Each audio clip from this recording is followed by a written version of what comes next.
The Edmonton Oilers with another impressive performance, this time against the Dallas Stars in Game 1 of the Western Conference Final, winning 3-2 in double overtime, thanks to a game-winning goal from who else? Connor McDavid. And he was excellent last night, and the whole team was really, really impressive. I absolutely loved what I saw from the Edmonton Oilers in this game last night. And look, like I know, I said, I put the clip out on social media yesterday, that I felt that the Oilers were going to have to play perfect to beat the Dallas Stars. Some of y'all got real upset about that. Oh, well, how did this go? It's like, I don't know. One game won in double overtime, man. Like, I still think the Dallas Stars are a pretty good hockey team. But Edmonton looked like a very good hockey team as well. And it all starts with Connor McDavid, who was excellent in this game. He factors into everything, setting up the first goal, setting up the second goal, scoring the third goal that ends up being the winner. But he had complete control of this hockey game. And he's going out there against Chris Tanev. And that is not an easy matchup to win. And most don't. But he was great. Like I said, he scores the winner. Really good setup on that first one, coming off of a penalty kill, where like the penalty kill was great again for Edmonton in this game. Sorry, say hi to Shiloh. Say hi, Shiloh. Hey, Shiloh. Sorry. Cat sitting, am I right? But no, like he was great, and like that first goal coming off of a penalty kill where they're building up some momentum. You put him out there, you bring out the McDryman line, and they dominated, and he ends up setting it up where they're able to get that goal. And this is coming at a time where they didn't have a whole lot going on. This was a couple minutes into the second period, and they had 3 shots, and that got them going. And then a quick counterattack on the second helped set up a Zach Hyman goal, and then he ends up scoring the overtime winner. And when you look at it for Connor McDavid, this could be a legacy-defining series for him. He hasn't made it past this point. He is facing an excellent team in the Central Division champions. If he can lead this team into the Stanley Cup final, this will be one of the defining series, at least in this part of his career. And one of the ones that we remember him for.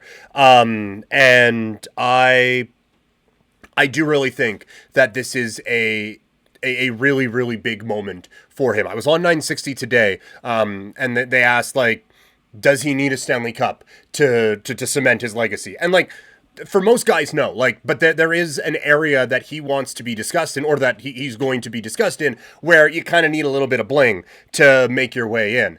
And if he can lead them there, that this is going to be one of the ones that he gets remembered for. But it wasn't just Connor McDavid. A lot of the depth pieces stepped up. You have Foegele with the breakaway chance where he kind of stick-handled his way out of it, but I thought Foegele was fine.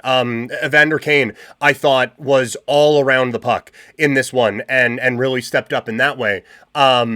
You have Evan Bouchard and Ekholm come in, and they looked really good again in this game. It was all systems go for the Edmonton Oilers, and quite frankly, in a game where I thought that Dallas entering it was the more complete, more balanced team, Edmonton looked like the more complete, more balanced team, and that was able to that showed up in them eventually getting the edge in shots and eventually getting the edge on the score clock. And then also it was Skinner who stepped up in a big time way as well, and I thought he had a huge game. He looks back to normal. He looks comfortable between the pipes. He made some key saves, and he was able to stay composed when the puck beat him. It hits the post, it comes out in front.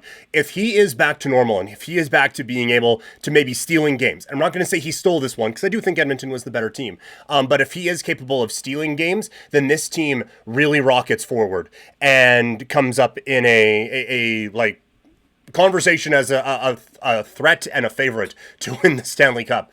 It's so much fun to watch this team play right now. On the Stars side, Heiskanen, he was buried in game 1, or buried, if you actually like to say words correctly. 14.7 expected goal percentage in game 1. And if that's going to be the case the whole series, they are simply going to lose. If Miro Heiskanen is getting just throttled in that way, then this is going to be a very quick series. For Edmonton to win the Heiskanen minutes so aggressively is a gigantic win for them. And look, I'd be surprised if that was the case the rest of the way, but they need him to step up because he's not even getting the McDavid minutes. No, it's he's not even getting McDavid. He's just getting Draisaitl, which is how insanely talented the top part of this Oilers lineup is. But for the Draisaitl line to bury Heiskanen in that way, and then have McDavid go up against Tanev and Lindell, and they won that too, not by as wide of a margin, but they ended up winning those minutes 5-on-5 as well.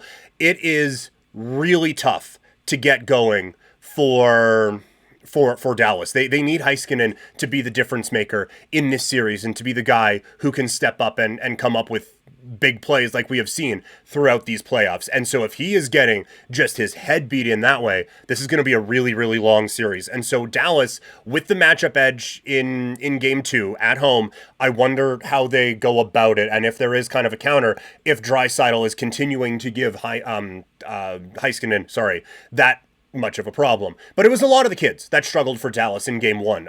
They need more from Johnston, from Robertson, and from Heiskanen. We just talked about the defenseman.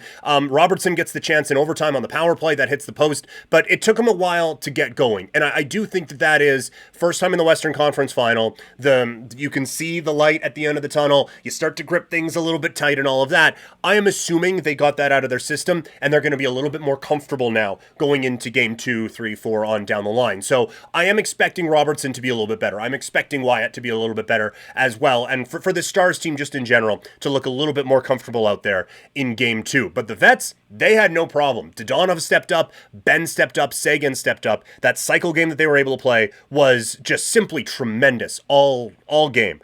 And they're going to be a real key going forward. If they are able to continue to do that, and the kids start to get going, again, that's going to provide a bit of an issue for Edmonton. But the Oilers countered in a way I wasn't expecting, and they looked really, really good. We'll see if the Vets can kind of keep it up. Pavelski also, I didn't mention him in there, but Pavelski I thought played a good game. And then Ottinger was just fantastic. He can really steal games in this series. And it seemed like he got better as the game went on. This was such a fun hockey game and is going to be such a fun series to pay attention to. I can't wait to watch game 2. I already wish it was tonight. Like, I wish it was over so we could just binge watch it right now. That's how good this was, and that's how excited I am for this series.